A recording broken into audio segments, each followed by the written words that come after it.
Alors ce soir, moi ce que je vous propose, c'est de mettre un petit coup de pied aux idées reçues, ce qui est, à mon sens, aussi le propre de l'Union populaire républicaine. Alors d'abord, je vais me présenter pour ceux qui ne me connaissent pas particulièrement. Donc je m'appelle Franck Lugoboni, j'ai 50 ans. Depuis 8 ans, je suis artisan entrepreneur avec une SARL de 3 salariés en compagnie de mon épouse. J'ai une expérience d'ingénieur technico-commercial, toujours dans des domaines techniques et de l'industrie, et j'ai fait un petit peu d'export à ce titre-là, quelques missions. Je suis adhérent et militant à l'UPR au sein d'une équipe véritablement dynamique dans le Rhône, et notamment une équipe qui se poste toujours un peu comme pilote vis-à-vis des actions en région de l'UPR. Ce que je voulais vous dire aussi avant de commencer, c'est que je sentais un lien très fort entre mon ressenti personnel du terrain économique depuis 25 ans et puis les enjeux d'avenir avec les analyses de François Asselineau. Donc je vais vous parler des contraintes de la réglementation et des réglementations imposées par l'Union européenne dans le cadre d'un exemple du poids économique exercé sur les entreprises, en particulier les petites entreprises françaises. Et à ce propos, je vais m'asseoir sur un exemple que je connais forcément, on va dire le mieux, qui est un secteur d'activité qui est celui de l'installation des systèmes réfrigérés. Puisque, en fait, je vais vous parler un petit peu de la profession de frigoriste, qui est ma profession. Alors, profession frigoriste, simplement, c'est un métier de service qui consiste à installer, dépanner, entretenir des systèmes de réfrigération. Le secteur, en quelques chiffres, en France, c'est un effectif total de 25 500 personnes, salariés, en réalité, salariés, et qui fait un chiffre d'affaires de 3,8 milliards d'euros, ce qui montre que c'est un petit secteur par rapport à l'aéronautique ou l'automobile, vous l'imaginez bien. Nous sommes 2800 entreprises, dont 2600 qui ont moins de 20 salariés et qui assurent quand même 56% du marché, et 200 entreprises qui ont plus de 20 salariés, qui peuvent être même parfois des PME avec parfois des agences même à l'étranger, et des PME de plus de 250 salariés. C'est un petit secteur économique, mais c'est une profession qui assure la pérennité de la chaîne du froid. Donc vous pourrez y penser à Noël en mangeant la dinde ou en mangeant la bûche glacée. Alors le système frigorifique traditionnel, on ne va pas faire de la technique ce soir, hein, mais vous compreniez peut-être dans les grandes lignes ce que c'est, ne serait-ce qu'en regardant le réfrigérateur à la maison. Donc on va utiliser un fluide frigorigène qui est tantôt en forme liquide ou en forme de gaz. Ce fluide frigorigène va passer dans un évaporateur qui est à l'intérieur, par exemple, du réfrigérateur. Mais enfin, si c'était une climatisation, ce serait l'intérieur du séjour. Et puis, il va prendre de l'énergie à cet environnement. Et puis, étant à basse pression, il va être regonflé par un compresseur et entraîné dans un autre échangeur. Et à un autre niveau d'énergie, eh ben, il va céder cette chaleur pour pouvoir être mis à disposition à nouveau par un détendeur, à nouveau être mis à disposition pour pouvoir récupérer de l'énergie. Donc, tout simplement, vous avez bien compris que c'est un système très simple qui est dans un circuit fermé étanche, qui fait des millions de cycles, puisque en fait le fluide ne s'use jamais, il va bien au-delà de la durée de vie des composants de l'appareil, que c'est une quantité de gaz qui est précise, que le rendement énergétique est élevé, même pour le vieux frigo de la maison de campagne, c'est un rendement énergétique qui est supérieur à 3, et que c'est un système qui est universel, parce qu'on peut dire que 98% des applications de froid artificiel sont faites avec cette technologie. Alors, l'objet principal de la réglementation professionnelle qui nous concerne, en fait, concerne le fluide frigorigène, les fluides frigorigènes eux-mêmes, et notamment leur composition. Ils ont des qualités et des défauts. Leur qualité, c'est qu'ils n'ont aucune toxicité. Donc, je vous rassure, si votre frigo et le circuit est percé, vous ne risquez absolument rien. Il est sans risque de combustion, ni d'explosion. C'est-à-dire si votre cuisine malheureusement prend feu, ce n'est pas votre frigo qui va rajouter aux dégâts de la maison. Leurs défauts, eh ben, ils sont au niveau de la question de l'environnement. D'abord, ils ont un impact sur l'effet de serre. On comprend que ce sont des fluides qui vont thermiquement réagir. Donc, sous l'effet du soleil, s'ils sont accumulés dans une couche de l'atmosphère, ils vont forcément avoir un impact. Ils auraient causé des dégâts à la couche d'ozone. Alors ça, c'est peut-être des choses que vous avez entendues à une époque. Et moi, j'ai utilisé à dessein, j'ai utilisé le conditionnel. Pourquoi ? parce qu'un certain nombre de scientifiques que je qualifierais d'hétérodoxes par opposition aux orthodoxes, c'est-à-dire ceux qui ne vont pas forcément dans le sens général des autorités ou des pouvoirs en place, se battent bec et ongle pour démontrer que la couche d'ozone n'était pas forcément très impactée par les fluides qu'on utilisait à l'époque et qu'on a interdit de ce fait. Voilà. Donc en la matière, même pour des choses relativement techniques ou scientifiques, il y a des orientations qui sont données qui sont parfois plus politiques que réellement techniques et encore moins écologiques. Donc c'était des produits qui sont sans danger pour le grand public, mais ils ne sont cependant pas anodins. C'est-à-dire que nous qui les manipulons, nous ne pensons jamais les manipuler avec légèreté. Voilà. Alors les applications de réfrigération, c'est chez votre boucher, votre boulanger, des petites chambres froides qui contiennent 1 à 3 kg de gaz. C'est dans les grands linéaires de supermarchés, des installations de frais ou de produits congelés qui ont parfois 10 ou 50, voire 100 kg de gaz quand c'est des systèmes centralisés.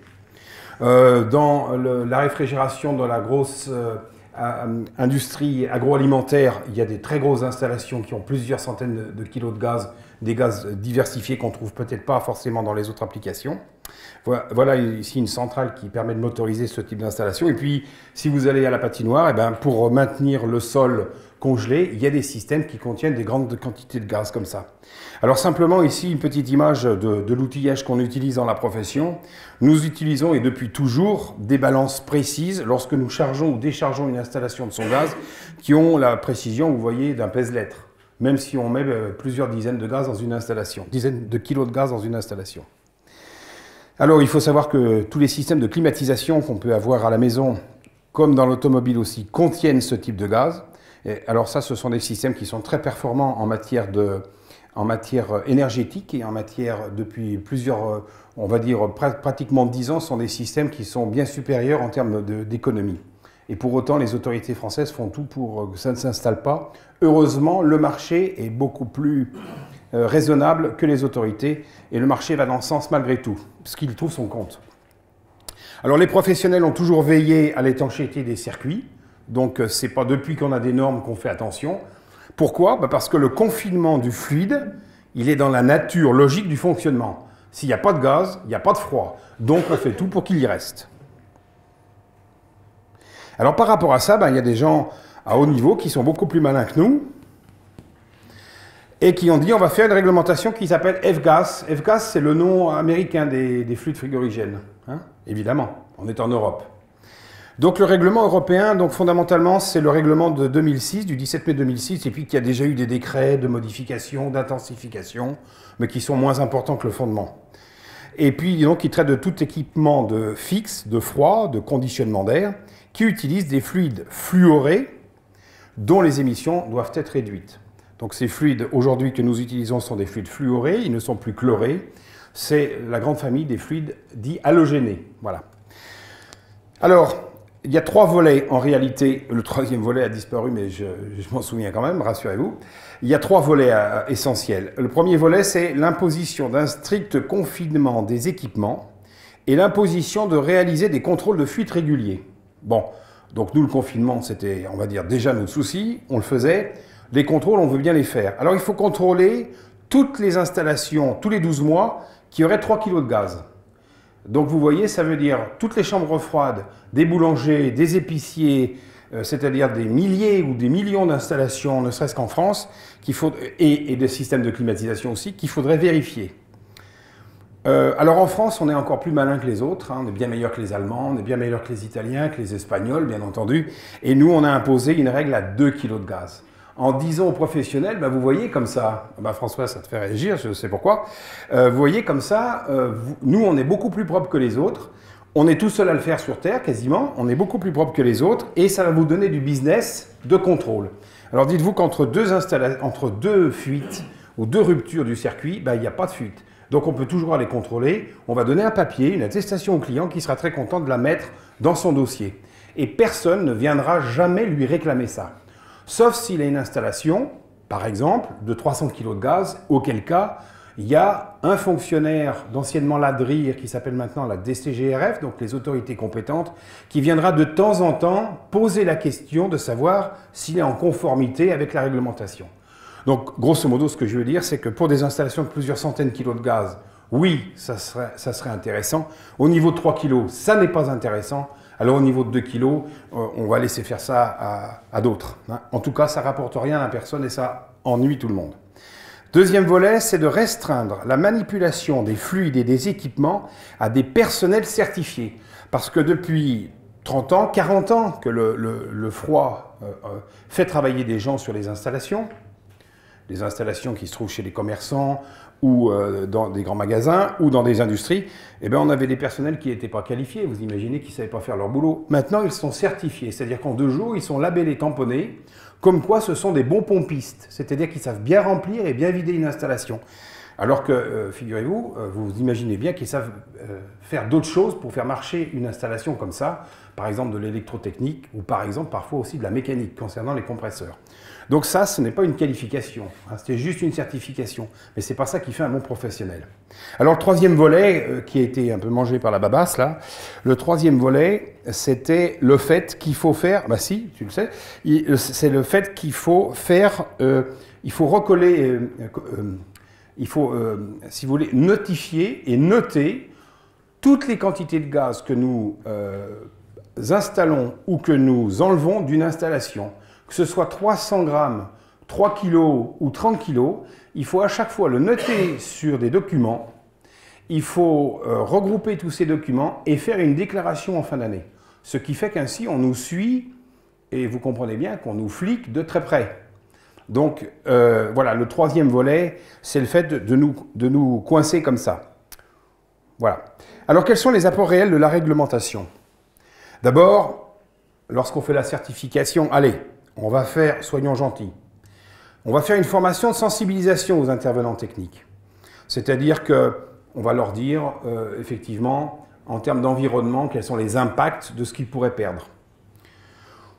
Ça pouvait rester dans le domaine du système éducatif, mais lorsque nous prenons, nous, un jeune diplômé, il faut en plus qu'on le réenvoie pendant 1, 2, voire 3 jours en formation pour avoir ce label, en quelque sorte. Mais un label obligatoire.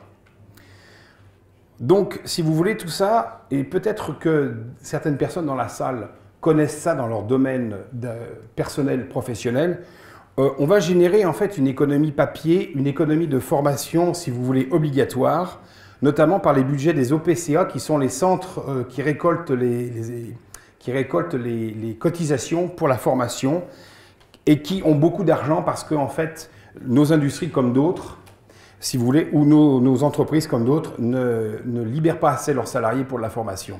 Donc, on va obliger à faire de la formation, mais qui est purement la formation réglementaire, c'est-à-dire qui ne va apporter aucune valeur ajoutée ni à la personne ni à l'entreprise.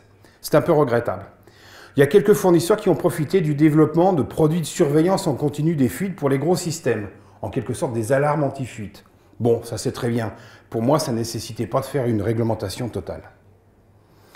Fondamentalement, aucune procédure nouvelle, rien que nous ne fassions déjà plus librement. Détecteur de fuite, balance de précision, autre outil de confinement, on peut dire qu'on était déjà au niveau souhaité. Le tout, c'était de l'écrire. D'autre part, cette réglementation, vous imaginez, va également jouer et intervenir sur les fluides autorisés et les fluides interdits.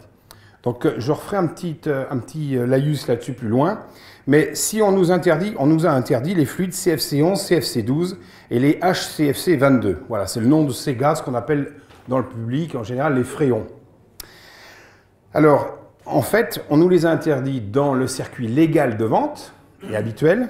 Par contre, depuis, sont vendus par Internet en filière parallèle énormément de ces produits. Et là, aujourd'hui, les autorités, nos syndicats professionnels s'affolent un petit peu de voir ce qui arrive parce que les usines qui fabriquent ces gaz ont été transférées en Asie, en Inde ou dans d'autres régions du monde. Donc, en gros, ils nous envoient le gaz par la poste.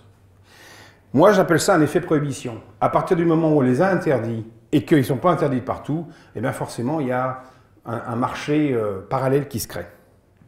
Et puis surtout, alors il y a une chose qui est très dommageable, le débat vient de commencer parce que figurez-vous que l'État français, je ne sais pas si vous étiez au courant, cherche un petit peu d'argent aujourd'hui, ne serait-ce que pour payer la taxe, enfin ne serait-ce que pour payer l'euro et le maintien de l'euro. Eh bien aujourd'hui, ça va être le flicage que nous avons, va être un motif de taxation nouvelle sur les fluides frigorigènes, évidemment.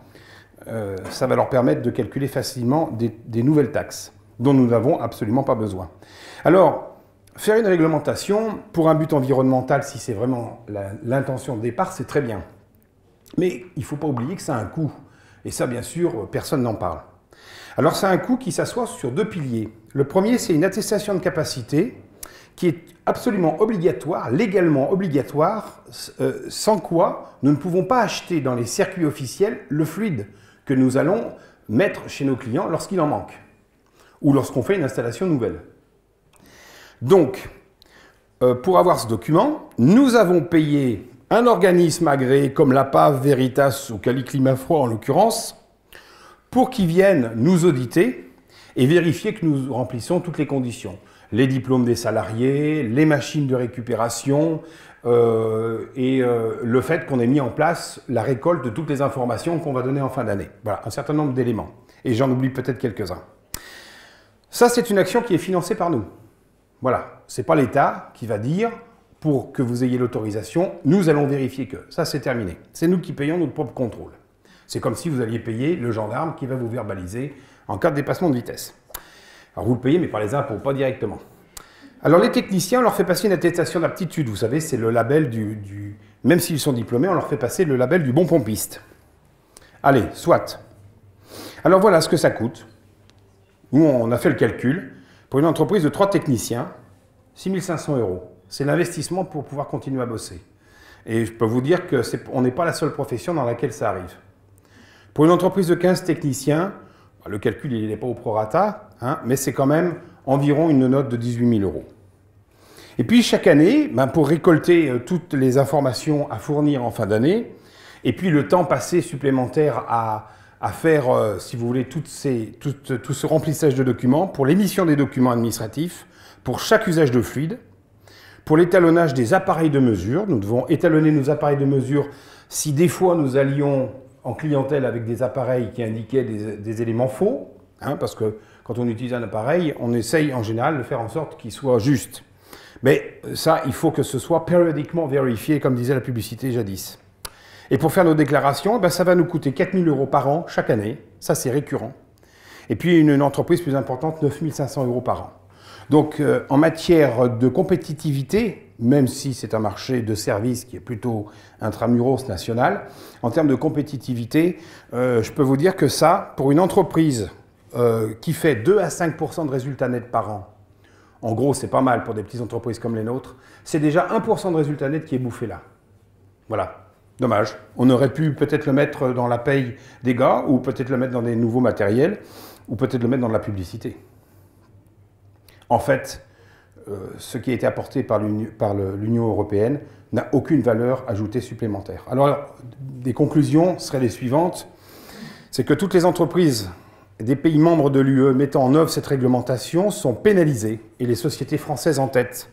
Parce que personnellement, je ne suis pas persuadé qu'au fin fond de la Slovénie, alors, on n'a rien contre la Slovénie, hein, je ne suis pas persuadé qu'au fin fond de la Croatie, où on se pose peut-être des questions plus évidentes, plus essentielles que celles-ci, je ne suis pas persuadé qu'au fin fond de la Pologne, où on veut faire des gaz de schiste, hein, ce qui est une jolie histoire aussi au niveau environnemental, je ne suis pas sûr qu'on mette en place tout ça, et que il soit vérifié qu'il soit dans les mêmes conditions de pratique que les nôtres.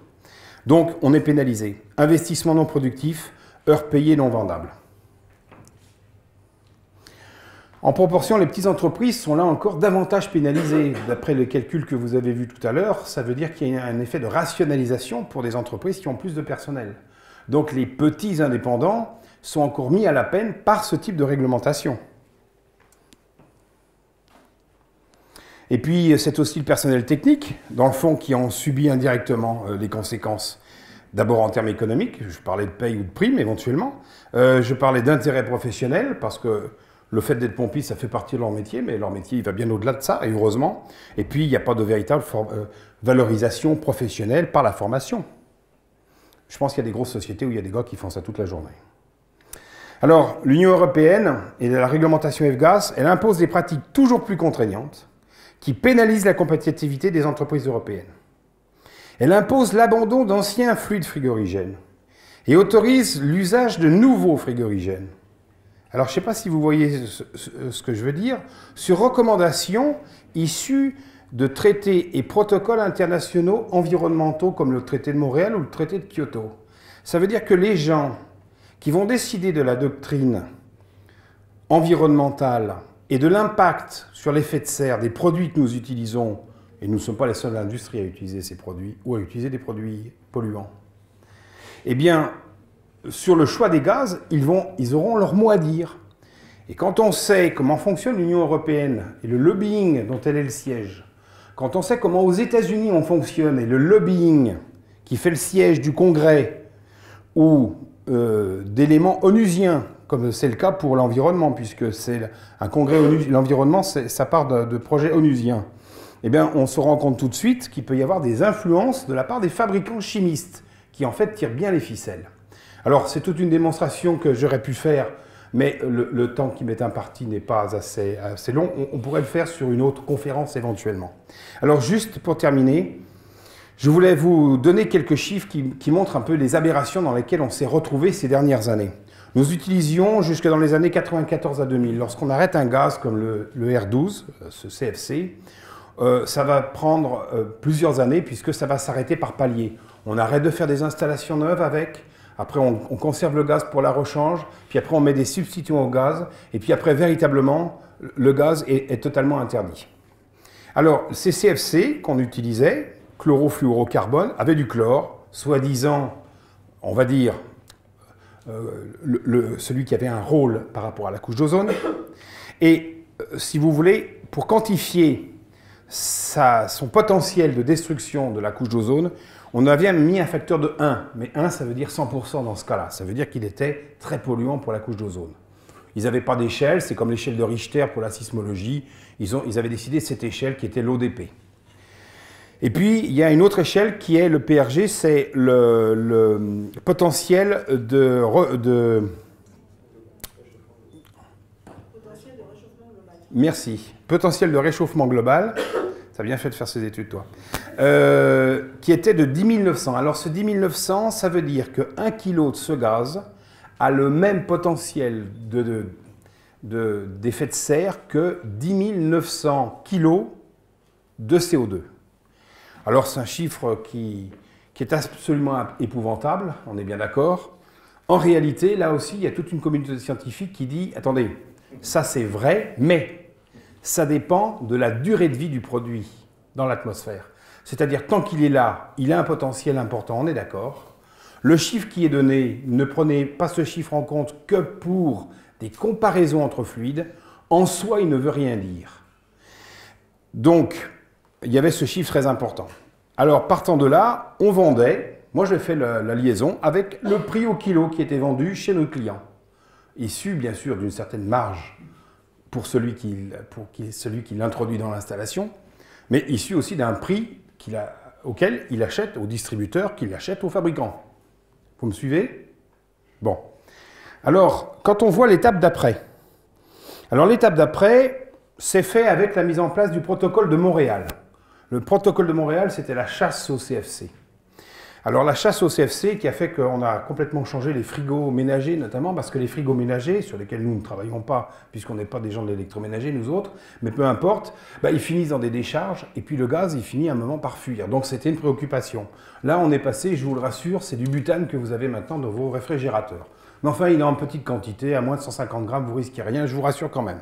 Mais nous, on n'a pas envie d'en avoir des kilos à utiliser à la place des fluides frigorigènes, d'utiliser du butane, ça ne nous intéresse pas du tout.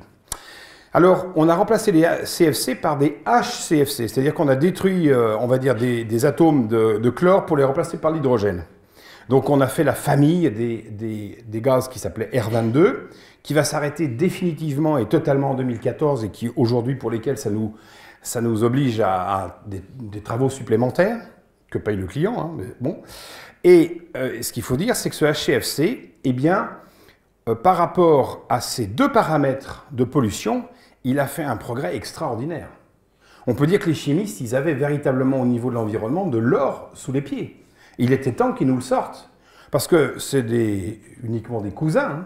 Hein. Quand même, il y a un cousin qui pollue 95 fois moins. Ici, c'est même 99 fois moins, 98 fois moins au niveau du PRG. Alors bon, Prix du pétrole aidant, puisque c'est des produits pétroliers à la base. Hein. Prix du pétrole aidant, les années passant quand même. Hein. On passe d'un raisonnement des années 80 aux années presque 2000. Il y a eu une hausse du prix au kilo qui était substantielle. Hein. Vous imaginez que quand on en remet 100 kilos dans une installation, c'est pas forcément ce prix-là, mais enfin ça fait une jolie addition. Alors après, à Kyoto, on a dit, oulala, c'est fini, l'effet de serre, c'est terminé. Là, maintenant, on ne veut plus en entendre parler. On a tourné la page, il n'y a plus de couche d'ozone. Aux dernières nouvelles, la couche d'ozone s'est absolument reconstituée. Pour des gaz qui devaient durer 100 ans, eh bien, en 10 ans, elle s'est complètement reconstituée. Les satellites ont complètement changé la vie. Bon, si c'est vrai, tant mieux. Peut-être qu'on avait mal mesuré à l'époque. Finalement, moi, la couche d'ozone, personnellement, je ne l'ai jamais vue. Hein. Je suis pas allé la voir. Alors, mais je les crois sur parole. Alors, on a fait les HFC, on a fait une base de HFC qui s'appelle le R134. Ce gaz, il est quand même très important. Il est équipé des frigos ménagers, très grande quantité en nombre. Il est équipé toute l'automobile, à la place du R12 de l'époque. Ah, les premières voitures en France, c'était du R12. Aujourd'hui, à peu près toutes les automobiles, c'est du 134. Mais ça, l'avenir va nous dire que ça va changer et ça va être assez rigolo. Alors, ce 134, parfait en matière d'impact sur la couche d'ozone. 0. Magnifique, super. Ah, pour l'effet de serre, bon, on a amélioré, c'est pas extraordinaire, mais enfin, on a quand même un fluide maintenant qui peut servir de base véritablement intéressante. Bon, pour le prix, désolé, hein, en l'espace de moins de 10 ans, messieurs, il faudra le payer bien plus cher. Hein. Donc, messieurs les clients, ben, désolé, hein, nous, il faut qu'on conserve quelques marges. Et puis, le prix, ben, c'est devenu celui-là. Vous voyez? Donc, quelque part, il y a une boîte à bonbons, là. Il y a des sous, en particulier pour celui qui, bien sûr, vend le gaz. Mais enfin, il y a encore un peu de concurrence, heureusement. Et c'est ça la question pour l'avenir. Et puis, ce R134, il est bien, mais il ne fait pas toutes les applications. Il en manque pour la congèle. Alors, il faut le retravailler, le mélanger avec d'autres. Et puis, on va garder 50% de R134 et puis on va lui adjoindre d'autres HFC, comme le R32 ou le R125 par exemple, que je n'ai pas cité là, ça ne présente pas d'intérêt. Alors le R404, ben voilà, on a un gaz que maintenant on utilise beaucoup. Pourquoi? Parce qu'il a de très bons rendements. Il permet de travailler avec des machines plus petites, parce que les fabricants de machines ont dû s'adapter à ces nouveaux gaz. Donc c'est le gaz idéal. Et oui, et puis quand on va faire un petit tour sur ses qualités environnementales, qu'est-ce qu'on voit? Tiens, il est revenu sur la couche d'ozone celui-là. Il est de nouveau polluant à la couche d'ozone. Moi, j'ai découvert ça en faisant cette étude. Je ne savais même pas dans ma tête, moi on m'avait formé pour ça, ou formaté, je ne savais même pas qu'il avait un impact sur la couche d'ozone. Par contre, je savais qu'il avait un très fort impact par rapport à celui-ci, mais il fallait lui remélanger, si vous voulez, des poudres de perlimpinpin pour qu'il soit bon mécaniquement et électriquement. Donc, vous voyez la bêtise de la chose.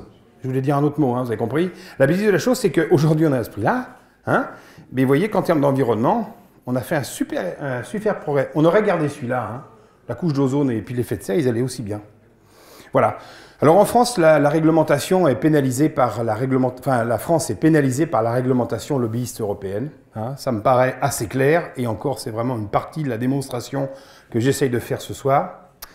Le changement de flux réglementaire, c'est un prix de renouvellement d'équipement doublé pour le commerçant utilisateur. Ça veut dire que lorsque on avait le R22, que son installation était foutue, qu'il a changé pour une installation R22, il payait, allez, mettons 1000. Si il doit changer son installation, mais que l'ancien gaz n'est plus autorisé, eh bien, il va payer 2000. Je peux vous dire que ça ne les fait pas rigoler. Et je peux vous dire qu'on prend 1000 précautions pour arriver petit à petit à renouveler les installations. Deuxièmement, les grandes anciennes de la distribution, elles peuvent suivre sur ces évolutions technologiques qui leur sont imposées, parce que le froid, c'est vraiment essentiel pour elles. Mais les petits commerçants, ils trouvent des difficultés supplémentaires, parce que les marges dans l'alimentaire, je peux vous dire qu'elles ne sont pas en train d'évoluer dans le bon sens. Et puis le consommateur qui est en bout de chaîne, vous et moi, ben, il paye aussi ses surcoûts dans le prix des denrées qu'il achète, hein, évidemment, puisque le commerçant, il ne va pas lui faire cadeau de ses investissements, il faut bien qu'il les amortisse. Voilà. Donc finalement, l'environnement, c'est bien joli, les flux de furée utilisés comme flux de frigorigène pèse, il faut le savoir, moins de 3% dans l'impact sur l'effet de serre. Or, l'idée selon laquelle l'ensemble des causes anthropologiques influencent le processus de manière décisive par rapport aux causes naturelles, il y a de l'effet de serre pour des causes naturelles, il y a de l'effet de serre pour des causes humaines. Et aujourd'hui, les scientifiques battent de plus en plus en brèche l'idée que les causes humaines, fondamentalement, créent si vous voulez, l'effet de serre et crée les problèmes environnementaux. Dès qu'on voit une tempête, tout de suite, on va associer ça à l'activité humaine. Alors des activités humaines, d'abord, il n'y a pas que cette activité-là qui pollue. C'est, en matière de produits pétroliers, une des 8 grosses activités. Je ne vais peut-être pas présenter le slide là-dessus. Il y a 8 grosses activités liées au pétrole qui vont générer l'effet de serre. Et c'est pour ça que celui qui est généré par nos produits ne couvre que 3% des dégâts qui restent encore bien approuvés. Par contre, de favoriser la peur des gens, de favoriser les changements de gaz selon des critères qui ne sont pas des critères objectifs, ça intéresse le lobbying, et notamment le lobbying américain, puisque le géant du secteur, c'est DuPont de Nemours, qui est une société américaine, avec un nom français, mais une société américaine. Le catastrophisme environnemental, instillé dans la propagande générale, façonne les esprits à agir dans la précipitation, selon des théories s'appuyant sur des idées reçues, moins vraies qu'elles n'y paraissent a priori. Alors, de récents et très épineux développements, je ne sais pas si certains d'entre vous ont entendu parler de cette affaire, mais bon, c'est plus facile pour la personne qui est un petit peu avertie peut-être, et j'aurai l'occasion éventuellement de vous présenter le cas parce que c'est ce cas-là qui m'a fait réagir sur le reste. De récents et très épineux développements en matière d'imposition par l'Union européenne du récent frigorigène d'avenir, mais qui existe déjà aux États-Unis, HFO 1234Y, vous voyez, il a un nom assez semblable à son petit frère R134. C'est un brevet américain, un brevet DuPont avec en association avec le 3e du secteur qui s'appelle Honeywell. Dans la climatisation automobile européenne, donc des grandes quantités de gaz, hein, puisque le marché, c'est au moins 60 à 70% des voitures vendues sont climatisées. Les positions, et donc, dans l'automobile allemande, renforce une fois plus les positions de l'UPR vis-à-vis des manipulations politico-économiques euro-atlantistes, avec un S, au détriment de chacun des pays de notre continent et de leur bonne entente. En 2 mots, l'histoire, c'est que Mercedes a refusé d'utiliser ce HFO 1234Y sur des nouveaux modèles, puisque depuis, je vous le dis très rapidement, depuis le 1er janvier de cette année 2013, les nouveaux modèles, c'est-à-dire les nouvelles plateformes automobiles, véritablement les tout nouveaux modèles, doivent être absolument équipés obligatoirement de ce gaz qui aujourd'hui est une exclusivité DuPont.